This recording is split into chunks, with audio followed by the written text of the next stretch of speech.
नमस्कार, मेरा नाम है अमन श्रीवास्तव और आप देख रहे हैं क्रिएटिंग फ्यूचर यूट्यूब चैनल। हमने आप लोगों को पिछले वीडियो में image formation by concave mirror और उसके यूजेस के बारे में अच्छी तरीके से एक्सप्लेन कर दिया था। नहीं देखा तो बेल आइकन सामने है, वीडियो जाओ, क्लिक दबाओ और वीडियो देखो, ठीक है। आज के वीडियो में हम बात करने वाले हैं image formation by convex mirror, जिसके बारे में मैंने आपको थोड़ा सा इंट्रोडक्शन वीडियो के स्टार्टिंग में दे दिया। So let's go with our image formation. और एनसीईआरटी को पढ़ना हमारा पुराना खेल है। We studied image formation by concave mirror, जो कि काफ़ी बार मैंने आपको बता दिया, और हमने 6 के 6 रे डायग्राम्स को प्रॉपरली डिस्कस किया था। अगर किसी भी स्टूडेंट को उन रे डायग्राम्स में डाउट हो तो वो हमें कमेंट सेक्शन में ज़रूर बताएं, क्योंकि क्या है ना, रे डायग्राम एक ऐसा टॉपिक है जो कि काफ़ी डाउटफुल रहता है स्टूडेंट्स के माइंड में, और उसको क्लियरिफाई करना हमारा मेन फोकस रहता है, क्योंकि वो रे डायग्राम आपकी ऑप्टिक्स का सबसे इम्पॉर्टेंट टॉपिक है। Now we should go for our next topic is convex mirror. Convex mirror के भी 2 रे डायग्राम आपको पढ़ने हैं, और वो कौन से हैं, चलो आगे आते हैं। नाउ यहाँ पे एक एक्टिविटी दे रखी है, मुझे आपको ये पढ़ानी पड़ेगी। टेक अ कॉन्वेक्स मिरर, आपको उसको अपने हाथ में लेना है। Hold a pencil in upright, मतलब एक पेंसिल आपको अपराइट पोजीशन में उसकी ऊपर की नोक की तरफ से अपने दूसरे हाथ पे लेना है, ठीक है। आपको एक हाथ में मिरर पकड़ लेना है और दूसरे हाथ में पेंसिल को अपराइट डायरेक्शन में लेके खड़े हो जाना है। आप कॉन्वेक्स मिरर ले रहे हो तो कॉन्वेक्स मिरर कुछ ऐसा दिखता है। दिखते दोनों मिरर एक जैसे हैं, लेकिन दोनों का रिफ्लेक्टिंग पार्ट अलग अलग होता है। इसका रिफ्लेक्टिंग पार्ट ये वाला होता है, ये जो बाहर आपको देखने को मिल रहा होगा। मैंने आपको एक स्पून के ज़रिए मैंने आपको समझाया था कि मिरर का कौन सा रिफ्लेक्टिंग सरफेस होता है इन दोनों में ही। अब आपको पेंसिल की इमेज ऑब्जर्व करनी है कॉन्वेक्स मिरर के अंदर।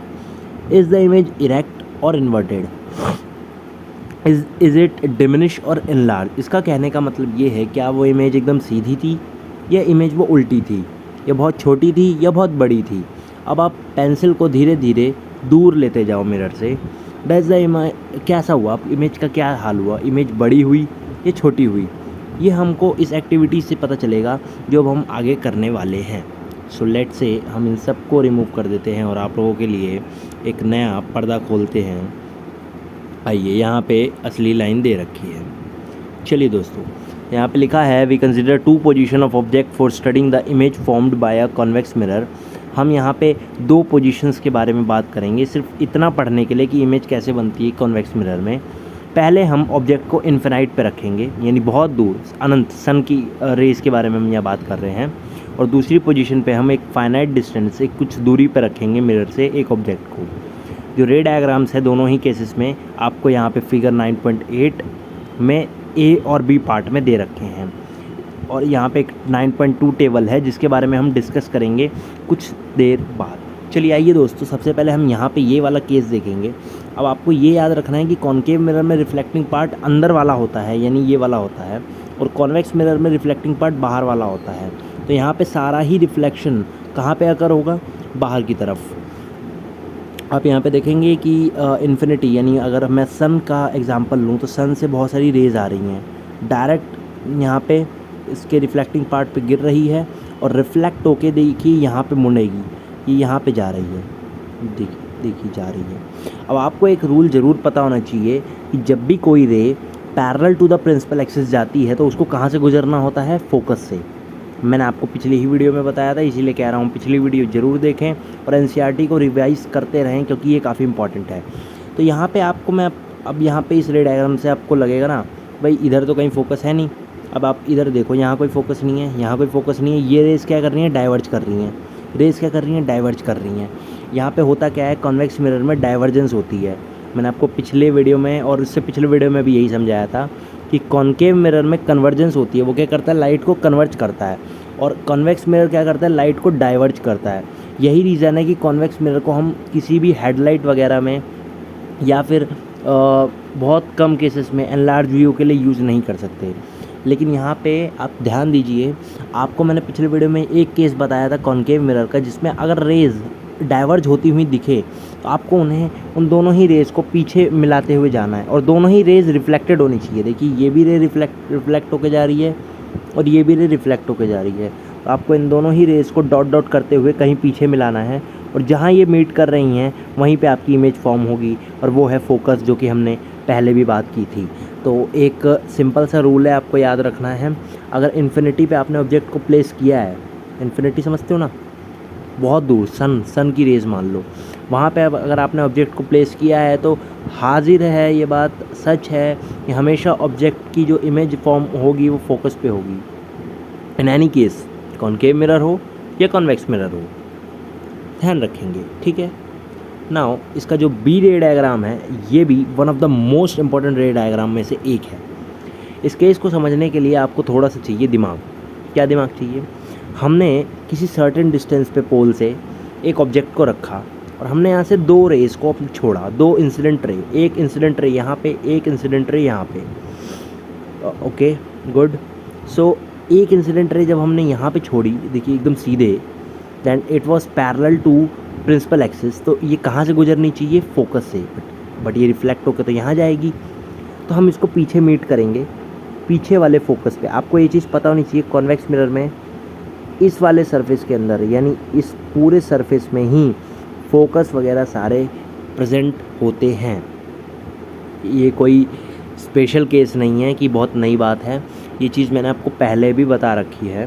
तो यहाँ पे लाइट रिफ्लेक्ट होकर डाइवर्ज हो रही है, तो आपको इसको पीछे फोकस की तरफ, पीछे वाले फोकस की तरफ मीट कराना है, और दोनों ही केस में बिहाइंड द मिरर इमेज बनती है, बिहाइंड द मिरर इमेज बनती है, जिस वजह से हम कहते हैं दोनों ही केस वर्चुअल और इरेक्ट के केस होते हैं। दोनों ही केस वर्चुअल एंड इरेक्ट के केस होते हैं, दोनों ही केस वर्चुअल एंड इरेक्ट के केस होते हैं। Remember it. इस रे डायग्राम को मैं आपको कॉपी पे ज़रूर बना के दिखाऊंगा, बट आपको उसके लिए थोड़ा सा इंतज़ार करना पड़ेगा। इस रे डायग्राम को समझाना ऐसा थोड़ा डिफ़िकल्ट हो सकता है, but I will definitely make a video for you. Okay, so let's हम कुछ टेबल के बारे में अब चर्चा करते हैं दोस्तों। आइए, स्टेबल का उतना ही महत्व है, स्टेबल का उतना ही महत्व है जितना इन रे डायग्रामों का। एग्ज़ाम पॉइंट ऑफ व्यू से अगर मैं आपको बताऊं तो position of the object is very important. आपने ऑब्जेक्ट को कहाँ रखा है ये काफ़ी इंपॉर्टेंट है। मैंने पहले वाले रे डायग्राम में बताया कि इन्फिनिटी पे अगर आपने ऑब्जेक्ट को रखा है तो ये जाहिर है बात कि कहाँ पे ऑब्जेक्ट इमेज बनेगी? फोकस पे। और behind the mirror, this is very important, mirror से दोनों इमेज पीछे बनेगी, और इनका जो साइज़ होगा इस केस में सबसे छोटा होगा, बहुत पॉइंट साइज होगा, ठीक है। और अगर आप इन्फिनिटी और पोल के बीच में ऑब्जेक्ट को रखते हो तो पोल और फोकस ऑफ द मिरर और बिहाइंड द मिरर इमेज बननी है, और इस केस में भी काफ़ी छोटी इमेज बनती है और वर्चुअल एंड डायरेक्ट बनती है दोनों केस में, रिमेंबर कर लो। एक आभासी इमेज बनती है, हमको मिरर से पीछे दिखाई देती है। कॉन्वेक्स मिरर इज जस्ट, आपको अगर मैं कॉन्वेक्स मिरर की बताऊं तो कॉन्वेक्स मिरर एक प्लेन मिरर जैसा ही है, प्लेन मिरर जैसा ही है, लेकिन इसके जो पार्ट्स हैं वो सिर्फ और सिर्फ कनकेव मिरर जैसे फोकस वगैरह ये सब हो गया। बाकी आपका जो भी ये काम है, अब आपको मैं एक चीज़ और बता दूं, प्लेन मिरर में खासियत क्या होती है? प्लेन मिरर में आपका साइज़ और इमेज का साइज़ सेम होता है, लेकिन कन्वेक्स मिरर में ऐसा नहीं है। कन्वेक्स मिरर में आपके साइज़ से इमेज हाईली डिमिनिश होती है, आपके साइज़ से इमेज छोटी होती है, remember it. Okay friends, now we come back to our most important topic, most important topic, which is use of convex mirror. ये यूज़ ऑफ कॉन्वेक्स मिरर काफ़ी बार पूछे गया टॉपिक है आपके एग्ज़ाम में। और कहाँ कहाँ कॉन्वेक्स मिरर, आप कॉन्वेक्स मिरर पढ़ तो लिया, वीडियो के स्टार्टिंग में ही मैंने आपको उनके यूजेस के बारे में बता दिया था। कॉन्वेक्स मिरर ज़्यादातर रियर व्यू मिरर्स में यूज़ किया जाता है, जो कि गाड़ियों में लगे होते हैं। ये जो मिरर्स होते हैं ये साइड ऑफ व्हीकल में फ़िट किए जाते हैं, ताकि पीछे से आने वाली जो गाड़ियाँ हैं वो हमको आराम से देखने में फैसिलिटीज़ हों, और जो ट्रैफिक है आपके पीछे वो आप देख सको, ताकि कोई एक्सीडेंट का इशू ना हो। क्योंकि आपने बहुत बार देखा होगा, बहुत गाड़ियों में रियर व्यू मिरर नहीं होते, जिनकी वजह से गाड़ियों को आपकी गाड़ी को पता नहीं होता कि पीछे से कोई गाड़ी आ रही है, जिसकी वजह से आपका एक्सीडेंट हो जाता है और दुर्घटना घट जाती है। तो कॉन्वेक्स मिरर का एक मोस्ट इंपॉर्टेंट यूज़ तो यहाँ पर है, सेफ़ ड्राइविंग के लिए यूज़ है, जो मैंने आपको बता दिया। कॉन्वेक्स मिरर क्यों यूज़ किए जाते हैं? क्योंकि ये एक इरेक्ट इमेज देते हैं। अब अगर आप कॉन्केव मिरर लगा दो तो उसका डिसएडवांटेज है, कॉनकेव मिरर का एक केस होता है, मैंने आपको बताया था, एक ही केस में वर्चुअल एंड डायरेक्ट इमेज बनती है। अगर कोई भी ऑब्जेक्ट दूर है, आपसे काफ़ी दूर है, तो उसकी इमेज आपकी कैसी दिखाई देगी, वर्चुअल। और अगर आप टेढ़ा ऑब्जेक्ट देखोगे तो उस कंडीशन में आपको कन्फ्यूज़न होगा, और कन्फ्यूज़न होगा तो आपको एक सिंपल सी बात है, आपका एक्सीडेंट होना निश्चय है। और इसी वजह से हम कॉन्वेक्स मिरर यूज़ करते हैं, क्योंकि इसमें हमें एकदम सीधी इमेज दिखती है। वर्चुअल क्योंकि मिरर के पीछे दिखती है, और दूर से हमको वो छोटी इमेज दिखती है, जिसकी वजह से हम एक बड़ा हमको एक व्यू मिलता है, प्रॉपर व्यू। अब आपको कोई भी चीज़ बहुत दूर से छोटी छोटी दिखाई दे रही है, एक व्यू मिल रहा है, ताकि आप उस व्यू को देखते हुए आप अपनी गाड़ी को निकाल सको। Thus convex mirror enable the driver to view much larger area. आप प्लेन मिरर का यूज़ मत करो, उसके जगह कॉन्वेक्स मिरर का यूज़ करो, क्योंकि इससे आप एक बड़े व्यू में चीज़ों को देख सकते हो। सो गॉट इट। अगर कॉन्वेक्स मिरर का यूज़ समझ में आया हो, और वीडियो की स्टार्टिंग में भी हमने ये बात की थी ना, हम अब आगे बहुत most important topic. So most important topic क्या हो सकता है इस वीडियो को? मोस्ट इम्पॉर्टेंट टॉपिक है sign convention for spherical mirrors. There is 4 questions that we have to answer, और ये एग्जाम्पल के सबसे इम्पॉर्टेंट क्वेश्चनों में से एक है। पहला क्वेश्चन है कि principal focus of the concave mirror क्या होता है। सबसे पहली बात तो ये एक इमेजिनरी पॉइंट होता है, जो कि हम कॉनकेव मिरर्स या फिर किसी भी मिरर के अंदर, कोई भी स्फेरिकल मिरर के अंदर हम एज्यूम करते हैं। When any ray parallel to principal axis, when any ray travels parallel to principal axis, it reflected back and cross from a point which we know as focus. ना ये definition अच्छी नहीं है। ऐसी डेफिनेशंस में आपको बहुत बार डाउन फीलिंग होगी कि मैं तो गलत डेफिनेशन बोल रहा हूँ। इसकी प्रॉपर डेफिनेशन कुछ ही देरों में मैं आपको बताऊंगा। बहुत जगह मैंने देखा है प्रिंसिपल फोकस की डेफिनेशन बच्चों को नहीं पता होती। आपके लिए एक ऐसी डेफिनेशन अभी लाता हूँ ताकि आपको ये याद हो जाए। इस अगला जो क्वेश्चन है, इस क्वेश्चन में आपसे पूछा गया है कि एक स्फेरिकल मिरर है, उसका रेडियस यानी आर 20 सेंटीमीटर दे रखा है आपको। इसकी फोकल लेंथ क्या होगी? मैंने आपको एक फार्मूला बताया था, अगर आपको याद हो तो। नहीं याद तो पिछली वीडियो ज़रूर देखना, और मैं आपको यहाँ पे एक बार रटवा भी देता हूँ।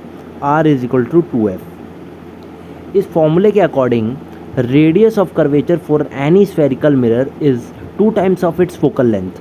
सो ये चीज़ आपको ज़रूर पता होनी चाहिए। Radius of curvature of any of spherical mirror is 2 times of its focal length. तो यहाँ पे अगर आपका रेडियस 20 सेंटीमीटर है, तो अगर R 2F होता है, ठीक है, तो ये अगर 20 सेंटीमीटर है, तो इसका अगर हाफ कर दोगे, यानी 2 नीचे डिवाइड कर दोगे, फोकल लेंथ 10 सेंटीमीटर आ जाएगी।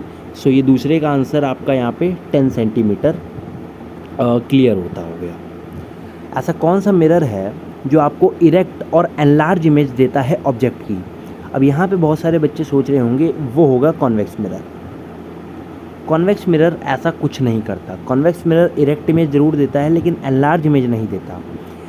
इनमें से एक ही मिरर है जो ऐसा काम करता है, और वो है आपका कॉनकेव मिरर, जिसका छठा केस हमने पढ़ा था, जिसके अंदर वो वर्चुअल और इरेक्ट इमेज बनाता है और ऑब्जेक्ट से काफ़ी ज़्यादा एनलार्ज इमेज बनाता है। भले ही बिहाइंड द मिरर बनाता है, लेकिन एनलार्ज इमेज बनाता है। तो तीसरे का आंसर आपका कॉनकेव मिरर होगा। और why do we prefer convex mirror as a rear view mirror? इसका रीज़न है it gives us erect image of an object and gives a wider view of field.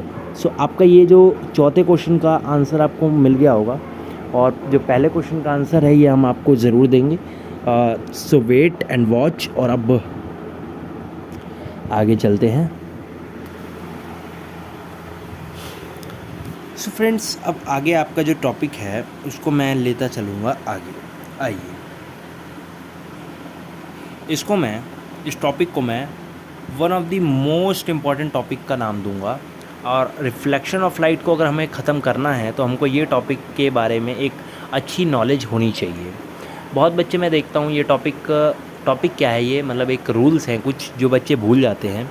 Sign convention क्या होता है? अगर आपने coordinate geometry पढ़ी हो थोड़ी सी भी 9th क्लास में, तो आपको ये चीज़ पता होगा कि एक कार्टेशियन प्लेन नाम का प्लेन होता है, जिसके अंदर हम कुछ एक्सिस मानते हैं। जैसे एक होता है एक्स एक्सिस और एक होता है वाई एक्सिस।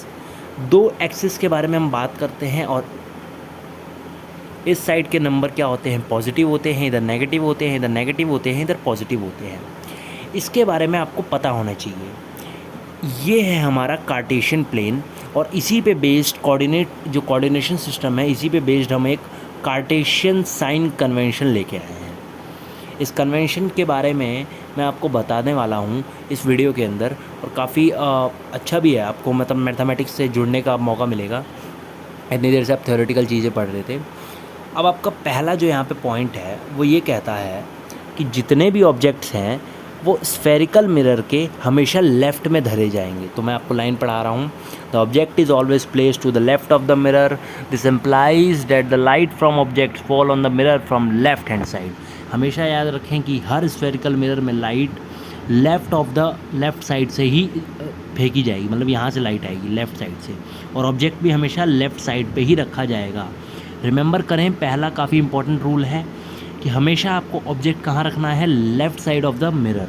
वो मिरर कोई भी हो, प्लेन भी हो सकता है और या फिर आपका स्फेरिकल भी हो सकता है। दूसरा पॉइंट है, ये भी आप नोट कर लीजिएगा, सभी डिस्टेंसेस जो कि पैरेलल है प्रिंसिपल एक्सिस के, वो पोल से मेजर किए जाएंगे। हर स्फेरिकल मिरर का पोल होता है, मैंने आपको बताया था, और सारे डिस्टेंसेस मिडल पॉइंट यानी पोल से ही मेज़र किए जाएंगे कि वो कितना दूर है, यानी ऑब्जेक्ट कितनी दूरी पर रखा गया है, उसकी इमेज कितनी दूरी पे बनी है। सारे डिस्टेंस आप पोल से नापोगे और कहीं से नहीं नाप सकते। ठीक है यार, बढ़िया है, समझ में आ रहा है। तीसरे पॉइंट में ये कहा गया है, आप सारे डिस्टेंसेस, अब डिस्टेंस में ना एक चीज़ बहुत इंपॉर्टेंट है साइन कन्वेंशन में, पॉजिटिव नेगेटिव कब होगा, पॉजिटिव नेगेटिव कब होगा, इसी में बच्चे होते हैं कंफ्यूज। अब आप ये ले लो, एक सेकंड, ये है आपका कॉनकेव मिरर और ये है आपका कॉन्वेक्स मिरर। इन दोनों ही मिरर्स का एग्जांपल लेते हुए मैं आपको समझाता हूँ कि प्लस और माइनस कब कब होगा। अब आपको एक चीज़ तो पता होगी कि कॉनकेव मिरर का स्फेरिकल पार्ट पूरा ही पूरा इधर होता है, तो इसका रेडियाई भी इस तरफ होगा, इसका रेडियाई भी इस तरफ होगा, फोकल लेंथ भी इस तरफ होगी, सेंटर भी इधर होगा, पोल भी इधर होगा, और कॉन्वेक्स मिरर का सारा पार्ट इधर होता है।